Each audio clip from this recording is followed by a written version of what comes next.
നേതാക്കളും പ്രവർത്തകരും അഴിമതി നടത്തുകയും അത് പാർട്ടിയെ പ്രതിസന്ധിയിലാക്കുന്നതുമെല്ലാം ഈ രാജ്യത്ത് ഒരുപാട് നമ്മൾ കണ്ടിട്ടുണ്ട്. എന്നാൽ ഒരു പാർട്ടി തന്നെ മുന്നിൽ നിന്ന് കോടികൾ അഴിമതി നടത്തിയത് ആദ്യമായിട്ടാണ് ഇപ്പോൾ കാണുന്നത്. അതുകൊണ്ട് CPM എന്ന പാർട്ടി കേരളത്തിൻ്റെ രാഷ്ട്രീയ ചരിത്രം തന്നെ മാറ്റിക്കുറിച്ചുകൊണ്ട് 68ാം പ്രതിയായി മാറിയിരിക്കുന്നു. എല്ലാം പകപോക്കലാണെന്നും അപകീർത്തിപ്പെടുത്താനുള്ള ബോധപൂർവമുള്ള ശ്രമമാണെന്നും ഒക്കെ പറഞ്ഞുകൊണ്ടിരിക്കുന്ന ഒരു പതിവ് വാചകങ്ങൾ ഇപ്പോൾ ആർക്കും കേൾക്കണ്ട. കാരണം തെളിവ് സഹിതമാണ് CPMനെ കോടതി പൊക്കിയിരിക്കുന്നത്. 2 മുൻമന്ത്രിമാർ, പഴയതും പുതിയതുമായ 3 ജില്ലാ സെക്രട്ടറിമാർ എന്നിങ്ങനെ തൃശൂർ ജില്ലയിലെ പാർട്ടി ഒന്നടങ്കം പാവങ്ങളുടെ പണം കൊള്ളയടിക്കുകയായിരുന്നു എന്നാണ് കോടതി പറഞ്ഞിരിക്കുന്നത്. ഇത് പാർട്ടി തീരുമാനമായി മിനിറ്റ്സ് ബുക്കിൽ എഴുതിയിട്ടുണ്ടോ എന്നത് മാത്രമാണ് ഇനി അറിയാൻ ബാക്കിയുള്ളത്. മാറി വന്ന എല്ലാ ജില്ലാ സെക്രട്ടറിമാരും വർഷങ്ങളായി ഈ മോഷണത്തിന് ലോക്കൽ സെക്രട്ടറിമാരെയും ഏരിയ സെക്രട്ടറിമാരെയും ഉപയോഗിച്ച് നേതൃത്വം നൽകുമ്പോൾ അത് പാർട്ടി അറിഞ്ഞിട്ടില്ല എന്ന് പറയാൻ കഴിയില്ല. അത് വിശ്വസിക്കാനും മലയാളികൾക്കാകില്ല. പ്രതി ചേർക്കപ്പെടുമ്പോൾ അത് കേന്ദ്രത്തിൻ്റെ ED എന്നും ചെന്നിത്തലയുടെ പോലീസാണെന്നും ഒക്കെ പറഞ്ഞ് ഒഴിഞ്ഞു മാറാൻ ഇത് വർഷങ്ങളായി നടന്ന മോഷണത്തിൽ കരുവന്നൂർ സഹകരണ ബാങ്ക് തട്ടിപ്പ് കേസിൽ ഇപ്പോൾ ആകെ കുടുങ്ങിയിരിക്കുകയാണ്. അങ്ങനെ പ്രതി ചേർക്കപ്പെട്ട CPM നേതാക്കൾക്കെതിരെ പ്രഥമ ദൃഷ്ട്യാ തന്നെ തെളിവുണ്ടെന്ന് കോടതി പറഞ്ഞതോടെ സമീപകാലത്തൊന്നുമില്ലാത്ത പ്രതിസന്ധിയിലേക്കാണ് CPM നീങ്ങിയിരിക്കുന്നത്. പാർട്ടിയുടെ ഉന്നത നേതാക്കൾ മാത്രമല്ല, CPM എന്ന പാർട്ടി തന്നെ ഉൾപ്പെടുന്ന 28 പേരെ പ്രതികളാക്കിക്കൊണ്ട് എൻഫോഴ്സ്മെന്റ് ഡയറക്ടറേറ്റ് സമർപ്പിച്ച അധിക കുറ്റപത്രം അംഗീകരിച്ചാണ് കള്ളപ്പണ കേസുകൾ പരിഗണിക്കുന്ന പ്രത്യേക PMLA കോടതി ഇക്കാര്യം വ്യക്തമാക്കിയത് കഴിഞ്ഞ ദിവസം.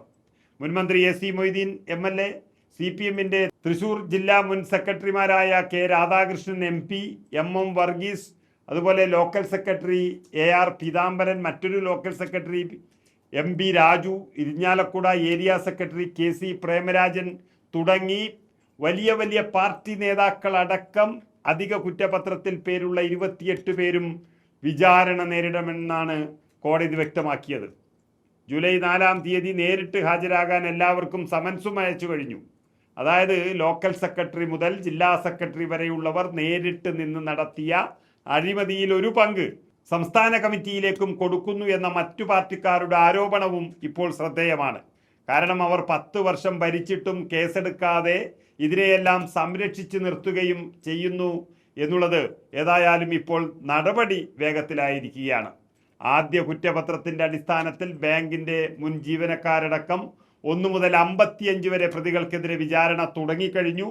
ഇതിന് പിന്നാലെയാണ് 56 മുതൽ 83 വരെയുള്ള പ്രതികളെ ചേർത്ത് അധിക കുറ്റപത്രം നൽകിയിരിക്കുന്നത്. അവരുടെ മേൽ വ്യക്തമായ പ്രഥമ ദൃഷ്ട്യാ കേസ് തന്നെ അല്ലെങ്കിൽ തെളിവ് തന്നെ ഉണ്ട് എന്നാണ് പറയുന്നത്.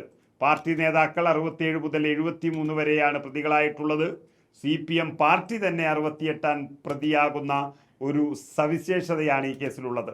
പാർട്ടിയുടെ ജില്ലാ സെക്രട്ടറിമാരായിരുന്ന AC Moideen, MM Varghese, K Radhakrishnan എന്നിവർക്കും പ്രതി ചേർത്ത ഏരിയ ലോക്കൽ സെക്രട്ടറിമാർക്കും ബാങ്കിലെ തട്ടിപ്പിനെയും അനധികൃത വായ്പകളെയും കുറിച്ച് വ്യക്തമായ അറിവുണ്ടായിരുന്നുവെന്നും അവർ ഭരണസമിതിയെ സ്വാധീനിച്ചിട്ടുണ്ടെന്നും കേസിൽ മാപ്പുസാക്ഷികളായ ബാങ്കിൻ്റെ മുൻ സെക്രട്ടറി സുനിൽകുമാർ, മാനേജറായിരുന്ന ബിജു കരീം എന്നിവരുടെ മൊഴിയിൽ ഉള്ളതായി കുറ്റപത്രത്തിൽ പറയുന്നു. കരുവന്നൂർ ബാങ്കിൽ 2012-13 കാലത്ത് ഭരണസമിതിയുമായി ബന്ധപ്പെട്ടിട്ടുണ്ടായ ക്രമക്കേടുകളെ തുടർന്ന് തൃശ്ശൂരിലെ ജില്ലാ കമ്മിറ്റി ചുമതലപ്പെടുത്തിയ ജില്ലാ സെക്രട്ടേറിയറ്റ് അംഗമടങ്ങുന്ന സബ് കമ്മിറ്റി വലിയ വായ്പകൾ അനർഹർക്ക് അനുവദിക്കാൻ ഭരണസമിതിയിൽ സമ്മർദ്ദം ചെലുത്തിയെന്നാണ് പാർട്ടിക്കെതിരായ പ്രധാന കുറ്റം. അതായത് തട്ടിപ്പ് കണ്ടെത്തുകയും അതിനെ പരിഹരിക്കാൻ അയച്ചവർ വരെ ആ കുറ്റത്തിൽ പങ്കാളികളായി ആ നാട് മുഴുവൻ അഴിമതി നടത്തുകയാണ് ചെയ്തത്. അങ്ങനെ വ്യക്തി എന്ന നിലയിൽ മാത്രമല്ല, പാർട്ടിയുടെ ജില്ലാ സെക്രട്ടറിമാർ എന്നുള്ള നിലയിലും ഈ തട്ടിപ്പിന് കൂട്ടുനിന്നു എന്ന് ബാങ്കിൻ്റെ ഏറ്റവും പ്രധാനപ്പെട്ട ഉദ്യോഗസ്ഥൻ തന്നെ പറയുമ്പോൾ അതിൽ പാർട്ടിയെ തന്നെ പ്രതിയാക്കേണ്ടി വന്നിരിക്കുന്നു. ഇതാണ് ഏറ്റവും വലിയ പാർട്ടി വിരുദ്ധ പ്രവർത്തനം എന്ന് പറയുന്നത്. പാർട്ടിക്കുള്ളിൽ നിന്നുകൊണ്ട് പാർട്ടിയെ അഴിമതിക്കായി പ്രേരിപ്പിച്ചവർ പാർട്ടി വിരുദ്ധർ തന്നെയാണ്. മന്ത്രിക്ക് ചോറ് കൊടുത്തതിന് പാർട്ടിയിൽ നിന്നും പുറത്താക്കിയ കമ്മ്യൂണിസ്റ്റുകാർക്ക് ഈ കൊള്ളക്കാരെ സംരക്ഷിക്കുന്നതിലും കൂടെ നിർത്തുന്നതിലും എന്തെങ്കിലും പറയാനുണ്ടോ എന്നതാണ് പ്രവർത്തകരുടെ ഇപ്പോഴത്തെ ചോദ്യം. അതിനുള്ള ഉത്തരമാണ് പ്രവർത്തകർക്ക് വേണ്ടത്. രക്തസാക്ഷിയുടെ പേരിലുള്ള ഫണ്ട് കട്ടവനാണ് പയ്യന്നൂർ MLA എന്ന് വിളിച്ചു പറഞ്ഞപ്പോൾ പറഞ്ഞവനെ പുറത്താക്കുകയും കട്ടവനെ സ്ഥാനാർത്ഥിയാക്കുകയും ചെയ്ത പാർട്ടിയാണ് CPM. പക്ഷെ ജനങ്ങൾ അതെല്ലാം മനസ്സിലാക്കിയിരുന്നു. പാർട്ടി കോട്ടയായിട്ട് പോലും പയ്യന്നൂരിൽ കട്ടവനെ അടിച്ചോടിച്ച ആ കഥ ആരും മറക്കാറായിട്ടില്ല.